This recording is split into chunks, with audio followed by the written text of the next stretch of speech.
beda, itu lain. Ini sudah berdoa Allahumma firlil adi, salah, itu salah lagi. Doa yang pertama yang Allah dengar, amin ya robbal.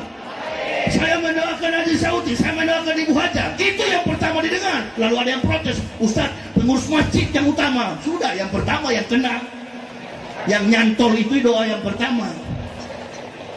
Malaikat aja nggak protes, ente makhluk kenapa protes? Jangan membangun kekuatan. Sudahlah, di negara-negara Asia, nggak usah Eropa, Amerika, di negara-negara Asia hamparan sejarah itu luas sekali. Sajadah sejarah itu sangat luas, kita bisa lihat, baca dan dengar, lihat secara langsung. Kalau orang sudah tidak dipercaya publik, malu sebenarnya, mundur. Di Cina itu sampai ada dia, sudah, ini saya mau mundur karena saya korupsi, saya mau mundur karena saya tidak betul. Mau pakai istilah kampret, pakai istilah cebong, nanti orang akan lihat si cebong apa kerjaannya, si kampret apa kemampuannya, etos kinerja kerjanya apa. Itu kan bertarung sehat. Nah kalau bilang ada ustadz-ustadz dikriminalisasi, ustadz-ustadz dipenjarakan, ini gampang sebenarnya, Ji. Biarkan, karena kita memakai hukum kekuasaan Allah. Ma'asaba min musibatin illa bi'idnillah wa mayyu'min billahi yahdi qalbu wallahu bikulli syai'in alim. Tidak ada musibah menimpa kepada seseorang kecuali dengan izin Allah, dan Allah memberikan pengetahuan di dalam hatinya. Sesungguhnya wallahu yahdi may yas'u ila siratal mustaqim. Sesungguhnya Allah Maha mengetahui segala sesuatu. Biarkan dia masuk penjara. Saya juga tinggal tunggu kapan lagi saya ini. Biarkan, illa bi'idnillah, bila Allah berkehendak. Biarkan juga saya masuk penjara. Siapa tahu di penjara jadi ustaz, narapidana yang tidak bisa baca Quran kita didik. Mari kita belajar apa Pak? Al-Fateko.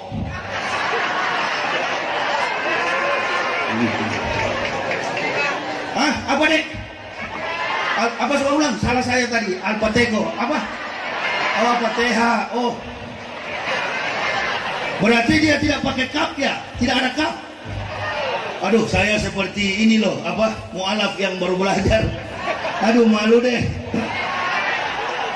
Nggak, memang begini, Prof. Mohon maaf, Prof ya. Ini bangsa Indonesia ini akhir-akhir ini memang munafik. Begini, ada mu'alaf baru masuk Islam. Saya bukan mu'alaf, saya muhtadin. Ada mu'alaf baru masuk Islam, mengajar, saya belajar sama Kiai. Kiai ajar, Matius, iya Pak Kiai. Markus, iya. Stefanus, Tetanus. Robertus, Febritus, iya Pak Kiai. Sini dengar kamu. Coba kamu ikuti saya. Iya Pak Kiai. Ihdinas siratal mustaqim. Coba. Kamu Arab baru masuk Islam. Ihdinas siratal mustaqim.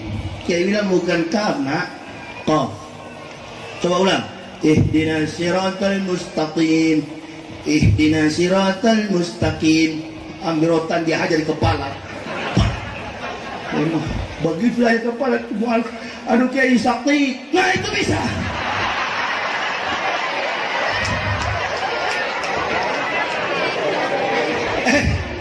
Nanti sudah Palu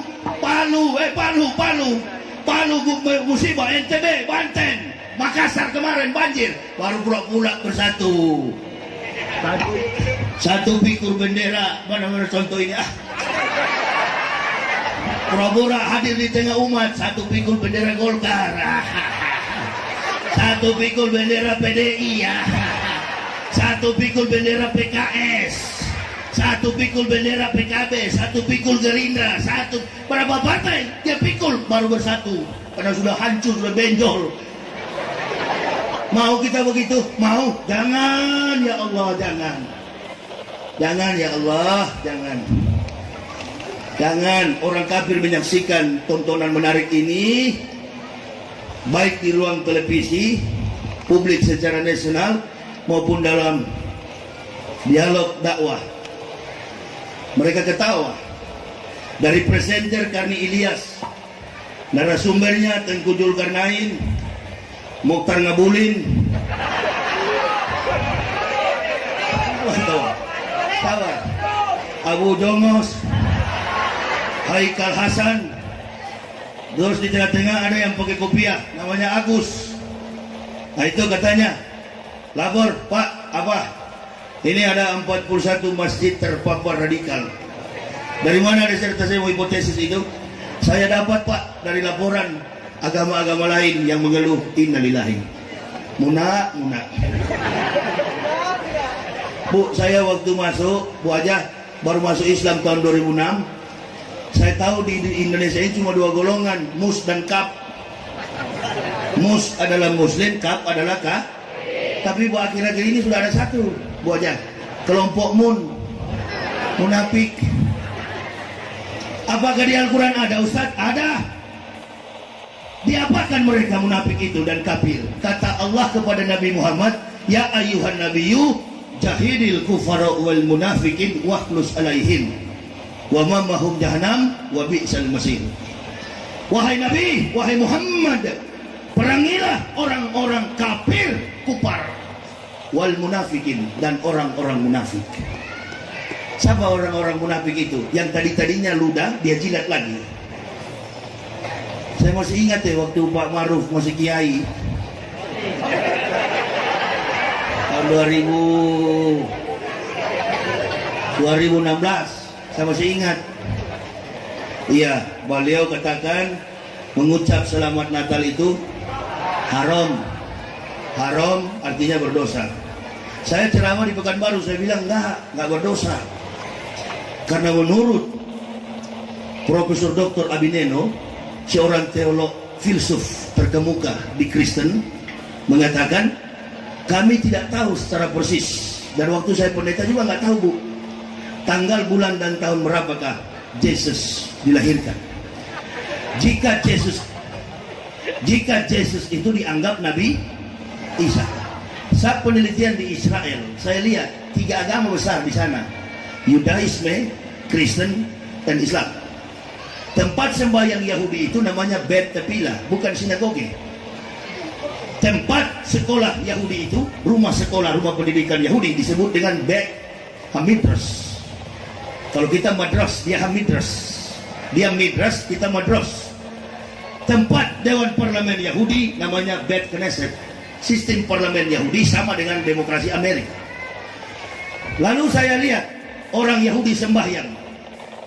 Mereka tanduk kepala mereka, jidat mereka ini di tembok ratapan, nuduk Yeremia, dan mereka mengucapkan kalimat, Sema Yisrael, Yahweh Elohenu, Yahweh Ehad. Ketahuilah Israel, Tuhanmu adalah Yahweh, dan Yahweh itu Ehad, Esa.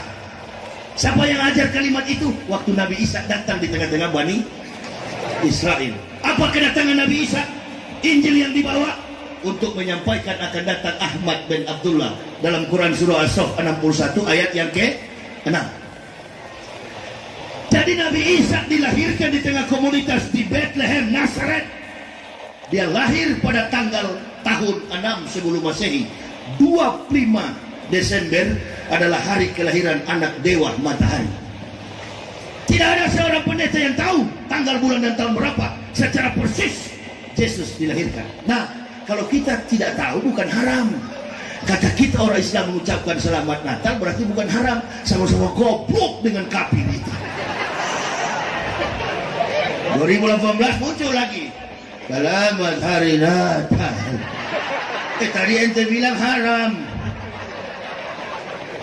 Jangan suka meludah dan langsung meminum sendiri ludah itu. Saya dari kecil